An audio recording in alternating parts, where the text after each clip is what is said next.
I don't know if this got out. I lost an aunt 2 days ago, so kind of putting that in the back burner, and then it ends like this, and it's just tough. And when it ends like this, it hurts so much, doesn't it? Yeah, I mean, it's hard. You know, when you look at, you're staring down a game 5 and winner take all, and you know, for it to work out the way that it did, it's just different. You know, this is probably one of the more special teams that you'll ever see, I think, in this clubhouse. And we won 106 plus 2. You know, we won 108 games. So most of the time that gets you past where we ultimately, you know, lost. But you know, we'll have more chances at it. Obviously, I think we're built to keep putting ourselves in these positions, and you know, that's about it. I think it's kind of well known that we have a really special clubhouse, and the front office knows how to put a team together, and a lot of personalities that gel and get along, and you know, whatever round it is, it's just the end. You know, it's not about losing a World Series or an NLDS. It's just the culmination of kind of a group of guys that, you know, did it for 200 and whatever days, and you know, it's tough. What's the most difficult part of this?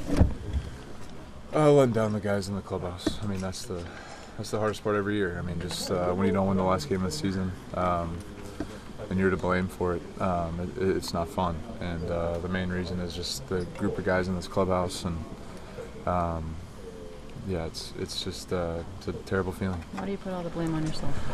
You know, I had one job to do, was get 3 outs, and got 1 out, and didn't get the other 2, and they went over the fence, cost us the game right there. So it's a terrible feeling. You know, there's no excuses. We just didn't make pitches, and the guy hit it over the fence twice. So.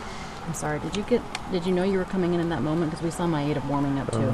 There was a couple different scenario situations, but yeah, I mean, once Turner got on, I knew I had Eden. Yeah. What'd you push out of the stretch? I just warmed up out of the stretch because you know, I figured I might come in with guys on base, so that was the way I warmed up. Clayton, is this about as worse as you've ever felt? Yeah, probably so. Yeah, I mean, I'm not going to hang my head. I'm going to be here. I'm going to continue to try to fight, continue to try to compete. I'm not going to shy away from it, continue to do it. Everything people say is true right now about the postseason. I understand that. Nothing I can do about it right now. It's a terrible feeling. It really is. But yeah, I'm not going to hang my head. I'm going to be here next year and try and do the same thing and continue to try and do it every single year. Yeah, this one stings. I mean, you don't know who. I mean, you might not play with, you know, some of these guys ever again. Some may call it a career. So saying bye to those guys is super tough, and yeah, it stings. But I mean, you say your goodbyes, but yeah, it sucks. We really thought, you know, we had it. So they came back on us multiple times, so they didn't give up. But yeah, we were close to this one advancing. He's incredible, man. He's got electric stuff, and I said it before, he knows how to use it, and he loves the big moment. He loves being the dude on the mound, and he shows it every time. So there's not a question about, you know, who wants the ball in certain situations. And tip your cap to Buehler. He gave it all he had today, and he's a beast on the mound. We really expected it to go all the way this year.